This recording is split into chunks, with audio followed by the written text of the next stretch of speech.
आइए, सुनिए, देखिए, समझिए सनातन सत्य। जैसी दृष्टि वैसी सृष्टि, दृष्टि विज्ञान। कुदरत, कुदरती रचना एवं कुदरत के कानून से शाश्वत सुख की प्राप्ति। जोधपुर के परम पूज्य महात्मा उपासक प्रोफेसर डॉक्टर सोहन राज तातेड़ के निर्देशन में सनातन सत्य।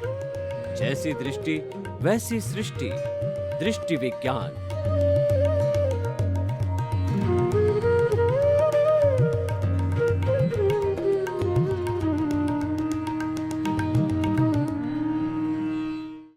भाई और बहनों, मातृशक्ति को नमन। आज का बहुत सुंदर विषय है समय प्रबंधन। इसको अंग्रेजी में कहते हैं time management. Time is money, ऐसा कहा जाता है। जो वास्तविक रुपया पैसा धन है, वह धन तो हमारा रिलेटिव धन है।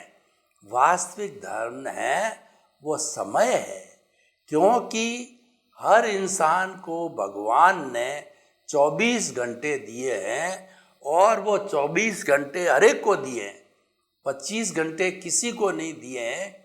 उन 24 घंटे में अपना नींद लेना, अपना शारीरिक कार्य करने के बाद के अंदर वो कितना समय एकाग्रता के साथ में अपने काम पर लगाता है, उसी के अनुरूप उसका पुरुषार्थ होता है और उसी के अनुरूप जो है उसकी तरक्की होती है। वह सारा टाइम मैनेजमेंट से ही हो सकता है। अगर आपका देखिए कोई भी प्रोग्राम चल रहा है, 1 घंटे का कार्यक्रम है और वो मिनट टू मिनट निर्धारित नहीं किया गया है, तो वास्तव में जो मुख्य अतिथि या मुख्य वक्ता या जो है अध्यक्ष, जिनको कि अपनी मुख्य बात कहनी होती थी, जिसके लिए उनको आमंत्रित किया है, वो तो रह जाएंगे और दूसरे लोग अपनी बात कह करके चले जाएंगे और समय पूरा हो जाएगा। हमारे जीवन को देखिए कि हमारा जितना आयुष्य है, 60 का है, 70 का है, 80 का है, 90 का है, हमको पता नहीं है। लेकिन जो है हमने सारा समय बिना टाइम मैनेजमेंट करके eat drink and B Mary, खाने में, पीने में और जो है ऐश्वर्य के अंदर, 5 इंद्रियों के सुख के अंदर बिता दिया। हमको पता ही नहीं कि हमको क्या करना है। टाइम मैनेजमेंट लक्ष्य निर्धारित करने से होता है। सबसे पहले जीवन का लक्ष्य तय करो कि मेरे को इस जीवन के अंदर क्या करना है। लक्ष्य भी 2 तरह के बनाओ, एक तो भौतिक जगत का लक्ष्य और एक आध्यात्मिक जगत का लक्ष्य। भौतिक जगत के अंदर हम जो कुछ भी कार्य करते हैं उसका हम लक्ष्य बनाते हैं। मुझे इंजीनियर बनना है, डॉक्टर बनना है, चार्टर्ड अकाउंटेंट बनना है, मुझे शादी करनी है या नहीं करनी है, सन्यासी बनना है, क्या है उसका लक्ष्य बनाओ। और फिर लक्ष्य जब निर्धारित हो जाता है, फिर टाइम मैनेजमेंट करो। जैसे कि आपने जो है लक्ष्य बन गया, मुझे तो सन्यासी बनना है, तो सन्यासी बनने के लिए हमको धार्मिक स्वतंत्रता है कि माँ के गर्भ से 9 वर्ष पूरे होते हैं, तब वो किसी भी धर्म के अंदर जाकर के सन्यास ग्रहण कर सकता है। तो ये जो है वो हमने लक्ष्य बनाया। अब आपका लक्ष्य तो बन गया, अब टाइम मैनेजमेंट ये करना है कि आपको जो है माता पिता की आज्ञा लेकर के समय निर्धारित हो गया, जिस गुरु के पास में दीक्षा लेनी है उनको निवेदन करके, और आप जल्दी से जल्दी जो है वो प्रवर्जित हो जाओ, यानी संन्यास ले लो। तो माता पिता की आज्ञा मिल गई, गुरु की आज्ञा मिल गई, समय निर्धारित हो गया, तो आपने सब कुछ टाइम मैनेजमेंट करके और सुचारू रूप से कर दिया। निर्धारित समय आने पर जो है आप दीक्षित भी हो जाओगे। फिर आप प्रतिक्षण ये चिंतन करोगे कि मैं कौन हूँ, मैं कहाँ से आया हूँ, मुझे कहाँ जाना है। अपने स्वरूप की जानकारी करना एक सन्यासी का लक्ष्य बन जाता है। आत्मा को केंद्र में रख करके आत्मार्थी बनना, आत्मा की खोज करना, सेल्फ रियलाइजेशन करना, इंट्रोस्पेक्शन करना और जो है आत्मा से वार्तालाप करना, आत्मा मुखी बनना, ये उसका लक्ष्य बन जाता है। और वो सारा टाइम मैनेजमेंट करता है समय से। ब्रह्म मुहूर्त में वो टाइम मैनेजमेंट कैसे करेगा? ब्रह्मपुत्र मुहूर्त के अंदर उठेगा, उठ करके ध्यान स्वाध्याय, ध्यान स्वाध्याय, ध्यान स्वाध्याय अल्टरनेट चलते रहेंगे। और प्रवचन का समय हो गया, लोगों को प्रवचन देगा। और उसके बाद के अंदर गोचरी का समय हो गया, गोचरी करेगा, थोड़ा समय दोपहर में घंटा 2 घंटा विश्राम करेगा। और फिर शाम के समय का जो आरत वंदना का है या ईश्वर प्राणिधान का है या रात्रिकालीन प्रवचन का है वो करेगा। और निश्चित समय 10 बजे जब रात आती है तो सो जाएगा। 10 to 4 जो है वो 6 घंटे आराम से गहराई में जा कर के नींद लेगा। टाइम मैनेजमेंट हो गया, minute to minute time management हो गया। अब आप देखिए, आपने कहा कि मैं संन्यास तो नहीं ले सकता, तो गृहस्थ का जो है अच्छा गृहस्थ बनने का आप जो है टारगेट फिक्स कीजिए। आपने 10वीं क्लास की परीक्षा दे दी है, आपको पूरा होश आ गया है। अब आपकी रुचि आपने देखी कि नहीं, मेरी रुचि इंजीनियर बनने में है। इंजीनियर बन करके या डॉक्टर बनने, मान लीजिए डॉक्टर की रुचि हो गई, तो आप 11th के अंदर साइंस बायोलॉजी लीजिए, फिर नीट की परीक्षा में बैठिए, डॉक्टर बन जाइए MBBS। और ये सारा आप टाइम मैनेजमेंट कीजिए। आपका लक्ष्य बन गया कि फिर आप जितना आपको कक्षा में पढ़ाया जाता है, जितनी तैयारी कराई जाती है, उन सब का आप चिंतन कीजिए। और चिंतन करके और उसको गहराई से देखिए, उसका जो है परावर्तन कीजिए, उसको वापस रिवाइज कीजिए। इस तरीके से रिवाइज करते करते आपको जो जिस टेक्निक से पढ़ना बताया गया है और आपने टाइम मैनेजमेंट बराबर किया है, समय पर पढ़ते गए, तो समय पर पढ़ करके और आपके नीट की परीक्षा के अंदर पास हो गए, मेरिट आ गई, डॉक्टर बन गए। अब आप टाइम मैनेजमेंट कीजिए कि मैं इतने घंटे आउटडोर में रहूँगा और इतना घंटा ये कार्य करूँगा, जनता की सेवा करूँगा, जनता के साथ में अच्छा ट्रीटमेंट करूँगा। सारा टाइम मैनेजमेंट हो गया। तो टाइम मैनेजमेंट करने से बहुत सहूलियत हो जाती है।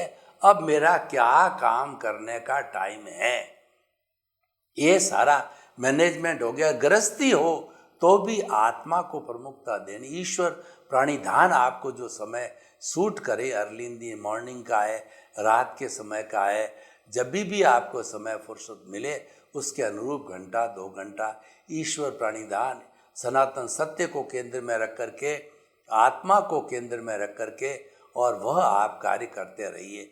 तो ऐसा सारा टाइम मैनेजमेंट करने से हमारा जीवन बहुत स्मूथ हो जाता है। और टाइम मैनेजमेंट से जीवन में उत्साह आता है।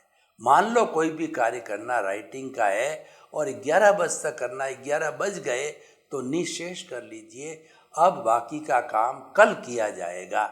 ऐसा नहीं है कि आपका 11 से 12 बजे का काम तो दूसरा करना है, किसी के साथ मीटिंग करने का है, और आप जो है लिखाई पढ़ाई में लग गए और आपने इम्पोर्टेंट मीटिंग को छोड़ दिया, इम्पोर्टेंट वेबिनार को छोड़ दिया, इम्पोर्टेंट सेमिनार को छोड़ दिया, तो वो तो इनजस्टिस हो जाएगा। तो इसीलिए टाइम मैनेजमेंट हमें निर्धारित कर देना चाहिए। और देखिए, टाइम मैनेजमेंट के अंदर कुछ मैं बातें आपको बताना चाहता हूँ कि आप जो है असाइनमेंट ऑफ प्रायोरिटीज़ कीजिए। यानी आपको कल जो है कुल मिलाकर के 10 कार्य करने हैं, तो आज रात्रि में सोने के पहले 10 चीज़ों का first priority, second priority, third priority, इस तरीके से पूरी सूची बना दीजिए। और सूची बना करके टाइम मैनेजमेंट के साथ में अगले दिन उस प्रायोरिटी को भी रखिए कि मेरे को फर्स्ट प्रायोरिटी कौन सी पूरी करनी है, जो कि मोस्ट इम्पॉर्टेंट होगी, सेकंड प्रायोरिटी, थर्ड प्रायोरिटी, और 10 की 10 न होए तो पिछली 2-3 को हम नेक्स्ट डे के लिए भी छोड़ सकते हैं, क्योंकि हमने 10 में से 7 जो है प्रायोरिटी को पूरा कर दिया, तो यह भी बड़ी बात है। ये सारा टाइम मैनेजमेंट हो गया, और टाइम मैनेजमेंट करने वाले को लाइफ स्टाइल पे ध्यान देना पड़ेगा। Early to bed and early to rise is a sign of good health and the sound mind exist in a sound body. जो लोग कुछ करना चाहते हैं उनको प्राकृतिक जीवन जीना पड़ेगा। प्राकृतिक जीवन का अर्थ होता है प्रकृति के मुख्य 5 अंग, पृथ्वी, जल, अग्नि, वायु और आकाश, इनके साथ में ताल मिला करके चलना पड़ेगा। इसका अर्थ ये नहीं कि हम 24 घंटे एसी में रहें और हम कोई तरह का परिश्रम नहीं करें, तो हमको परिश्रम भी करना पड़ेगा, और हमको जो है प्राकृतिक यानी धूप का भी सेवन करना पड़ेगा, और हमें अग्नि से हमने पानी से अपनी स्वच्छता भी रखनी पड़ेगी। और पृथ्वी का मतलब है कि जिस घर में जिस स्थान में रहते हैं उसको हम स्वच्छ रखेंगे, और अग्नि का अर्थ ये है कि हम भोजन जो है वो ऋतु के अनुकूल ठंडा गर्म जैसे भी लेना अग्नि का उपयोग करके लेंगे। तो मेरे कहने का अर्थ ये हो गया कि हमको प्राकृतिक जीवन जीना चाहिए। जो लोग अप्राकृतिक जीवन जीते हैं, समय पे उठते नहीं, समय पे सोते नहीं, गरिष्ठ खाना खाते हैं, भूख से ज़्यादा स्वादिष्ट होने पर खाते रहते हैं, दिन के अंदर खाने में 3-4 घंटे का गैप नहीं रखते, हर घंटे 15 मिनट में जो भी चीज़ जो है जो इंटरेस्टिंग आई वो खा लेते हैं। इस तरीके से जो है अप्राकृतिक जीवन जीने से लाइफ स्टाइल बिगड़ गई, और लाइफ स्टाइल बिगड़ गई इसका मतलब बीमार हो गए। आप बीमार हो गए इसका मतलब टाइम मैनेजमेंट कौन रख पाएगा? बीमार आदमी से टाइम मैनेजमेंट नहीं होता है। टाइम मैनेजमेंट करने के लिए सबसे पहले आपको 5 तरह के स्वास्थ्य को ध्यान में रखना पड़ेगा, और WHO कहता है कि जो 5 तरह के जिसके स्वास्थ्य है वही सही मायने में पूर्ण स्वस्थ है। और 5 तरह के स्वास्थ्य कौन कौन से हैं? पहला फिजिकल हेल्थ यानी शारीरिक स्वास्थ्य, दूसरा मेंटल हेल्थ यानी मानसिक स्वास्थ्य, तीसरा जो है इमोशनल हेल्थ यानी भावनात्मक स्वास्थ्य, और चौथा है आध्यात्मिक स्वास्थ्य। इसका अर्थ हो गया स्पिरिचुअल साइंस, और 5वां सबकी निष्पत्ति है सामाजिक स्वास्थ्य, सोशल हेल्थ। तो हम आपको बताना चाहते हैं कि 5 तरह के स्वास्थ्य को रखने के लिए हमें किन चीज़ों का ध्यान रखना पड़ेगा। फिजिकल हेल्थ को करने के लिए हमारे शरीर में परिश्रम होना आवश्यक है, आसन होना आवश्यक है, और उसके साथ साथ में दूसरा है हमारा मेंटल हेल्थ के अंदर प्राणायाम की बहुत आवश्यकता है। प्राणायाम करने से प्राण का आयाम होता है। हमारे जो ऑक्सीजन गैस है वो प्राण वायु है ज़्यादा भीतर आएगी, ज़्यादा खून को साफ करेगी। 20% अकेला मस्तिष्क की जो है प्राणवायु को खींच लेता है, ब्लड को खींच लेता है। तो हमारे वह जो है प्राणायाम के द्वारा मानसिक स्वास्थ्य है, और तीसरा इमोशनल हेल्थ है, वो मेडिटेशन के द्वारा इमोशनल हेल्थ को पॉजिटिव थिंकिंग के द्वारा हम सही कर सकते हैं, और हमारा जो है हम इंट्यूशनल बन के अपनी इमोशनल हेल्थ को अच्छा रख सकते हैं। और स्पिरिचुअल हेल्थ को अच्छा रखने के लिए हमें मेडिटेशन करना चाहिए, आलंबन ध्यान, निरालंबन ध्यान करना चाहिए, और सोशल हेल्थ को अच्छा रखने के लिए हमारा ईगो है ये उसको नीचे रखना चाहिए, सहनशीलता रखनी चाहिए, दूसरों के विचारों को आदर देना चाहिए, अपने आप को कभी भी सुपीरियर नहीं रखना चाहिए, सेवा भावी होना चाहिए हमारे को। ये 5 तरह के स्वास्थ्य होने से व्यक्ति पूर्ण स्वास्थ्य है, और पूर्ण स्वस्थ वाला व्यक्ति टाइम मैनेजमेंट आराम से कर सकता है, क्योंकि बिना फिजिकल हेल्थ के हम कैसे 8 घंटे, 10 घंटे, 12 घंटे बैठे रह कर के हम काम कर सकते हैं, वो हमारी हेल्थ अलाउ करनी चाहिए, तो तभी हमारा टाइम मैनेजमेंट हो सकता है। तो इन बातों को मध्य नज़र रखना चाहिए। और टाइम मैनेजमेंट करने के लिए हम आपको जो है 5 सूत्र और देते हैं, उससे बड़ा अच्छा टाइम मैनेजमेंट हो सकता है। पहला सूत्र जो है भावक क्रिया, यानी आप टाइम मैनेजमेंट करते हो हमेशा वर्तमान में जियो। ये बात अलग है कभी भूतकाल से डाटा लेने हैं या भूतकाल के जो है वो स्मृति में चले गए। आपको फ्यूचर की प्लानिंग करना है कि भविष्य में मुझे ये बनना है, ये कार्य करना है, साल भर के बाद ये करेंगे। आपको प्लानिंग करनी है तो आप कल्पना के जगत में चले गए, लेकिन रहना हमेशा वर्तमान में है। Yesterday has gone away, tomorrow never exist, the moment of the present is with you to do something. यही टाइम मैनेजमेंट का सच्चा सूत्र है कि आप जो है हमेशा वर्तमान में जियो। ये भावक क्रिया कहलाती है। और जैसे आप घूमने जा रहे हो तो गमन योग करो, यानी आप सीधा नीचे देख के चलोगे तो कोई घूमी हुई वस्तु भी मिल जाती है। कोई बेचारा निरपराध प्राणी है, वो पैरों के नीचे रखकर के कुचल न दिए जाए, अभय दान की परिभाषा में आ जाता है। हमको हमेशा जो है वो मीठा बोलना चाहिए, अच्छा बोलना चाहिए, हितकारी बोलना चाहिए। ऐसी वाणी बोलिए और सबका आपा खोए, आप औरन को शीतल करे और आप शीतल हो। यानी वाणी हितकर हो, सीमित हो, मधुर हो, तो ऐसी वाणी बोलेंगे तो हमारा कहीं टकराव नहीं होगा और हम आराम से अपना काम जो है वो कर लेंगे। तो जो हमारा समय बच जाएगा वो सारा टाइम मैनेजमेंट के अंदर चला जाएगा। नहीं तो जो है हमारा वो मित भाषण की जगह हम वाचाल हो गए तो लड़ाई झगड़े में उलझ जाएंगे। कब टाइम मैनेजमेंट करेंगे? लड़ गए, गुस्सा आ गया, जाके सो गए, मूड ऑफ हो गया और बाकी का सब जो टाइम जिसमें लगाना था वो सब वेस्ट हो गया। मित भाषण, मिताहार, आपको भोजन है वो हित मित रित करना चाहिए। हितकर भोजन का अर्थ हो गया आपको न्यूट्रिशियस भोजन लेना चाहिए। 20% protein, 10% carbohydrate, 10% fat, 60% water, 4% minerals, ये सब चीज़ें हमको लेनी चाहिए। न्यूट्रिशियस भोजन होगा वो जो भोजन जो है वो हमारा हितकर होगा। मित का मतलब मात्रा में करना चाहिए। ज़्यादा मात्रा में ठूस ठूस कर भर दिया, नींद आ जाएगी और आपका टाइम मैनेजमेंट करना कुछ था और आप सोने में लग जाओगे। इसीलिए कबीरदास जी ने भी बहुत सुंदर कहा है कि कबीरा काया कूतरी, ये हमारा शरीर है वो कूतरी है, वो भौ भौ करती है। कबीरा काया कूतरी करे भजन में भंग, थोड़ा टुकड़ा डालिए और भजन करो निसंक। यानी ये जब भूखी हो जाती है ये काया रूपी कूतरी, तब ये भौंकती है, थोड़ा सा टुकड़ा डाल दो ये शांत हो जाएगी, भू भू करना बंद कर देगी। वरना भूखे भजन न होए गोपाला, लो तोरी कंठी लो तोरी माला। तो भूखे के बिन से भोजन भी नहीं होते और ज़्यादा करने से भी भजन नहीं होता है, व्यक्ति को नींद आने लग जाती है। तो इसीलिए हम जो है हित मित और रित, ऋतु के अनुसार भोजन करें।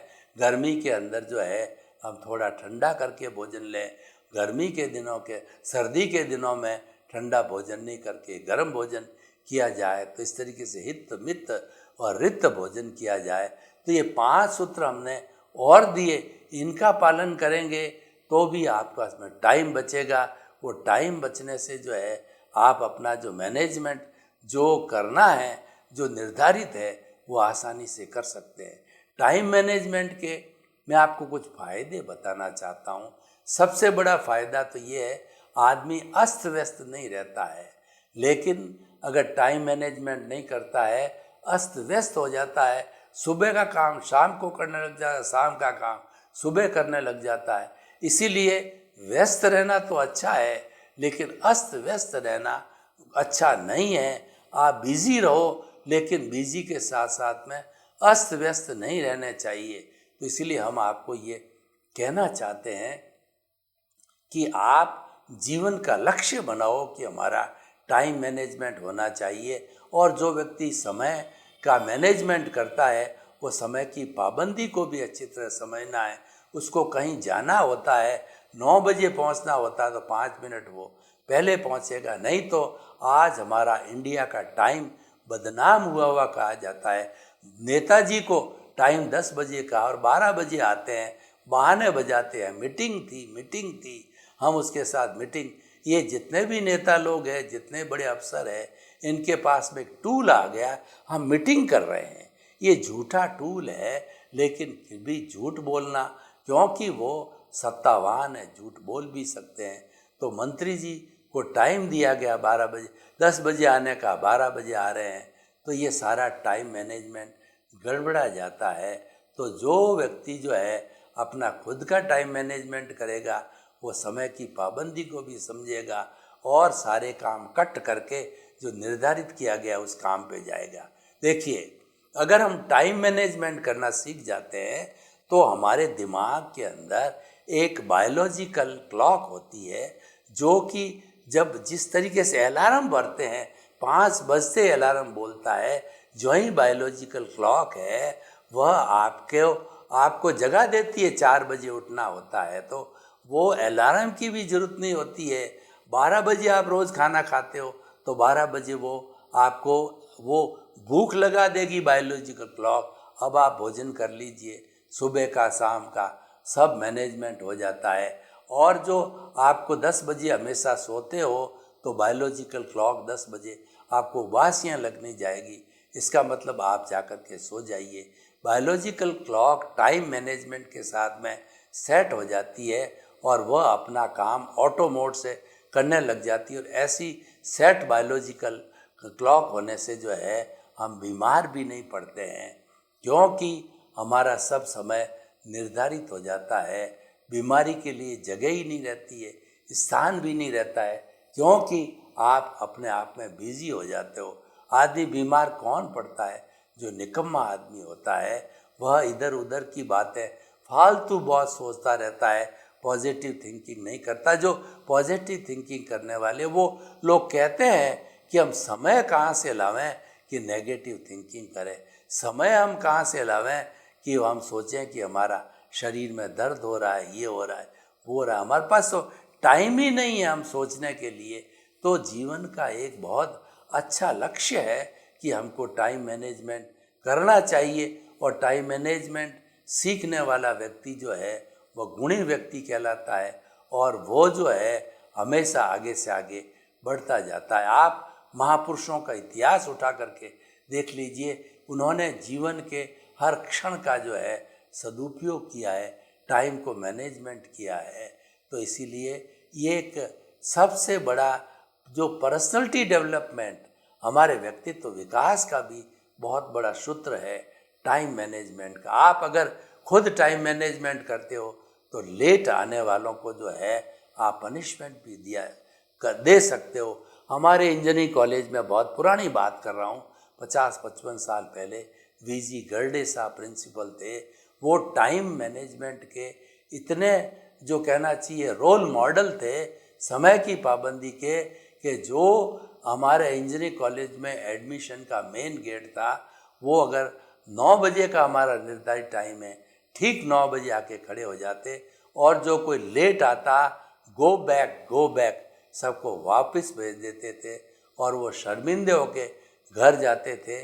और फिर दूसरे दिन वो समय पर पाबंद में आते थे, गर्डे साहब हमको रोक देंगे। तो इस तरीके से जो स्वयं टाइम मैनेजमेंट करता है, समय की पाबंदी रखता है, वह दूसरों को शिक्षा देने का अधिकारी हो जाता है। तो सबसे पहले चैरिटी बिगिंस फ्रॉम होम, हमें खुद को जो है पालन करना चाहिए समय का, तब हम दूसरों को उपदेश दे सकते हैं। तो हम आपको ये बताना चाहते हैं कि टाइम मैनेजमेंट किसी भी वर्ग का व्यक्ति हो, सबके लिए उपयोगी है। मानव के लिए उपयोगी है, परिवार के लिए उपयोगी है, समाज के लिए उपयोगी है, देश के लिए उपयोगी है, और विश्व के लिए उपयोगी है। विश्व जो है, देखिए, टाइम मैनेजमेंट की हम बात करें तो प्रकृति जो हमको पालती है, पोसती है, हमारी क्रिएटर है, ऑपरेटर है, डिस्ट्रॉयर है, उसका कितना परफेक्ट टाइम मैनेजमेंट है। सूर्य हमेशा निर्धारित समय पर उगेगा, निर्धारित समय पर अस्त होगा। नदियाँ दो तटों के बीच में अनुशासन से चलती है और सारे मैदानों को हरा भरा कर देती है और अल्टीमेटली जाकर के समुद्र में गिर जाती है। और ऋतुएं अपने समय पे आती है, सर्दी ऋतु, गर्म ऋतु, वर्षा ऋतु, वो समय पर आकर के और लोगों को अलग अलग तरह का जो है वह टेस्ट देती है, अलग अलग तरह से वो जो है वो लोक कल्याण की बात करती है। प्रकृति के किसी अंग को देखिए कि फूल जब आने होते हैं निर्धारित समय पे आते हैं, फल लगना होता है निर्धारित समय पे लगना होता है। प्रकृति की कोई भी चीज़ को आप उठा के देखेंगे तो आपको मालूम पड़ेगा कि कितना परफेक्ट टाइम मैनेजमेंट है। और ऐसा टाइम मैनेजमेंट तो मनुष्य कर ही नहीं सकता है।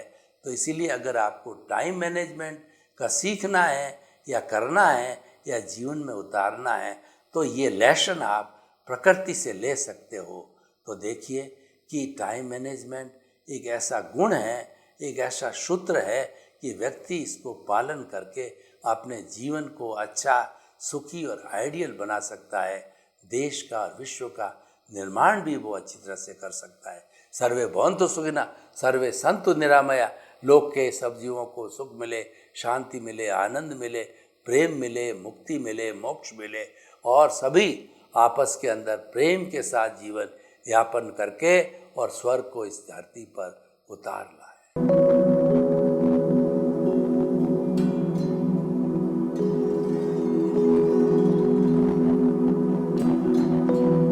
एक ऐसा अंतर्राष्ट्रीय ख्याति प्राप्त मानव जो गुरु प्रेरणा से पिछले 20 वर्षों से वानप्रस्थ जीवन जीते हुए 24 घंटे मानवता की सेवा में संलग्न है।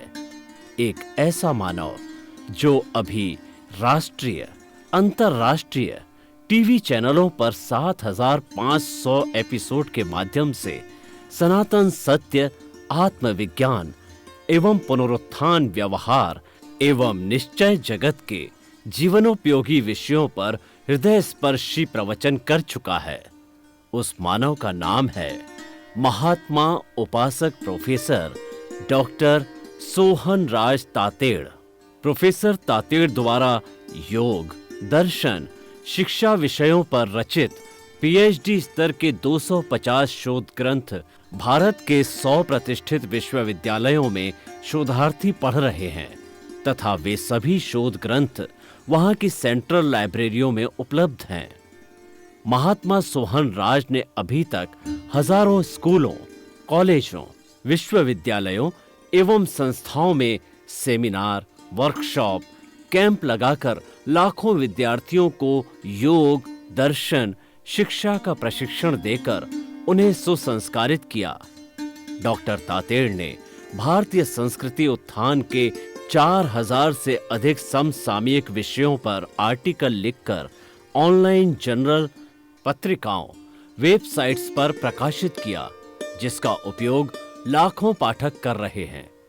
उपासक तातेड़ के 5000 से अधिक आज का सुविचार, आज का शुभ संदेश, आज का मंगल भावना योग आदि चिंतन websites, Twitter, blogger, Facebook, YouTube माध्यमों से लाखों लोग अपना जीवन निर्माण कर रहे हैं।